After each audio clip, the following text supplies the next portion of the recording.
So in today's video, we are in this beautiful home in Essex where this whole outside area has been completely redone. And in today's video, I'm going to be talking you through how we built this outdoor kitchen and showing you around this beautiful outdoor space.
So this is the first time that I've actually been to this property. I was chatting to the customer via Zoom call, via pictures and emails.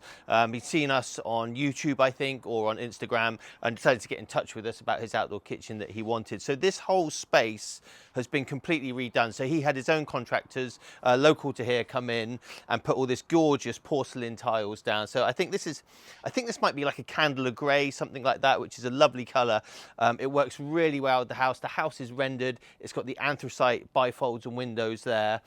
They've got this incredible sofa and table here with the parasol over the top, and you can see they've got this dwarf wall that runs around that encloses the whole area with these coping stones which match the doors as well, and the greys. You've got these huge beautiful steps that go all the way down there. There's also LED lights that run underneath all the coping all the way around.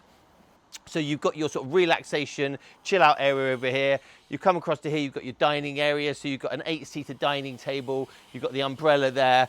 So you've got a great space here. Once you've made all your food, you can sit down and you can all eat together. You can see also that with the garden behind me, this area here is very much for like entertaining and the adults, and then you've got this lovely bit of space here, and then beyond down there, beyond those trees and the fence, you've got the area for all the kids. It's got the swings, the slides, all the play area down there, so they can be having fun down here. The adults can be up here enjoying their food and their wine and their drinks. So let's go and take a look at the kitchen itself. So this kitchen we built using concrete blocks, and this is like a galley style kitchen. So we don't often do many of these, but it actually worked well. It lent itself really well in the space that they've got here. Originally, we looked at doing an L shape so that the kitchen came along here and then returned along here with the Traeger here. But you're going to be left with this kind of dead space over here. So we went back and forth with a few designs and came up with this sort of this galley style kitchen. So like I said before, we've gone for a concrete block construction, and then we've used a monocouche render on the top of that, and that matches all of the walls you've got around here. It matches the render that you've got on the house.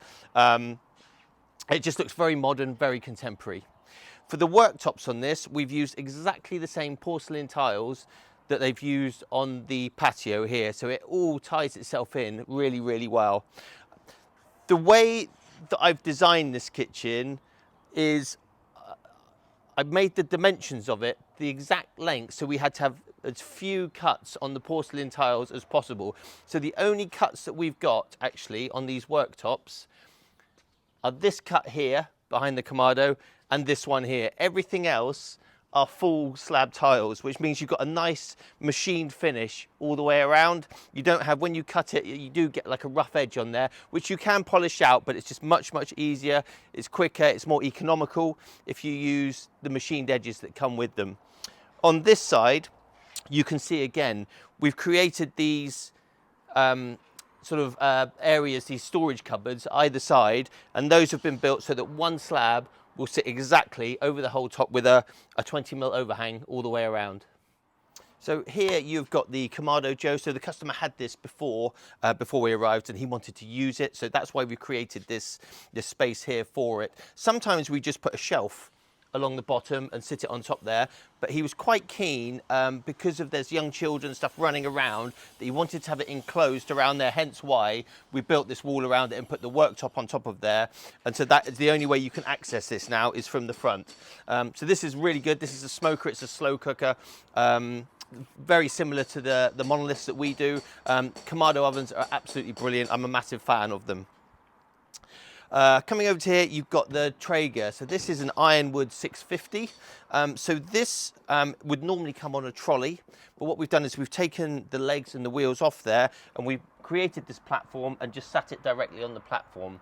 So with this Ironwood, on the left-hand side here, you have a little drip outlet. So it's really important, if you're doing this, that you allow space to have that outlet there. That's where the bucket goes. That's where like the sort of the grease, the ash, everything comes out of the Ironwood there. The power for it is on the back, so you just need to have a socket on the back somewhere for that to plug in. For those of you who don't know, the Traegers are pellet grills. They run on wood pellets, so you can have a little look in there. There are a few in there. So these are little wood pellets. You get lots of different flavors. You get oak, cherry, signature range, lots of different, and that's what's going to give you that smoky flavor. That is the fuel for the barbecue. So you plug it in, you can turn it on, you can set it to any temperature you like, and then the wood pellets will supply the fuel for it. They come with an app, so everything can be run off an app. They're a really, really clever piece of kit, and they're all huge. You get so much space in there for cooking briskets and pulled porks, chickens, ribs, sausages, burgers, anything that you like. So in terms of storage here, we've got a double cupboard here. That gives you access to the inside of the bar area. Again, you've got pizza peels and things like that. Plenty of storage for keeping. He's got this rotisserie, like the rotisserie, for the Kamado Joe over there as well. You've got on this side just a single storage cupboard. Again, this will be storage for keeping wood pellets or anything you want, any accessories you want for the Traeger. Same again on this side, just another storage cupboard. You can never have too much storage in a kitchen like this. There's loads of accessories to get, loads of fuel, charcoal, things like that, wood. Middle here, just drawers. So drawers are really great for keeping all your accessories, like your gloves, your tongs and things like that, things that you want to keep dry, keep in there. And again, under here, another couple of double doors, which provides access to the bar there. So you can see that we've got this really cool bar area over here. So you can be cooking over there, preparing everything, preparing things here, and all your friends and family can be sat here, like socializing. It's really, really good. If you want to come around here, I'll show you this. So the customer in the design phase, he'd asked me, could we create these little buttresses here to enclose this section? So obviously we've set that back so you've got space for your knees underneath there. And we've put these split face tiles on there. And the color of those matches the rattan on the chairs over there. So everything matches with each other. We've actually put in some LED lighting, strip lighting underneath. And so the customer bought this strip lighting himself, and it's about 5 meters long. So what we did is we've got LED strip lighting coming along here, but it actually goes inside and comes back along. So when it's at night time and you turn those LED lights on, you open the cupboards in there, and inside the kitchen is all lit up as well. So I hope you've enjoyed watching this video. I'll leave a link to another one just up here if you're looking for an outdoor kitchen, if you're looking for ideas or inspiration. I mean, I've definitely got garden envy here. So yeah, if you want to see more videos like this, subscribe to our channel. We try and post one of these at least once a week. And we also have Instagram, we have Facebook. We try and post on there 3-4 times a week showing you what we're currently up to. So head over there and give us a follow. So thanks very much for watching this video, and we'll see you on the next one.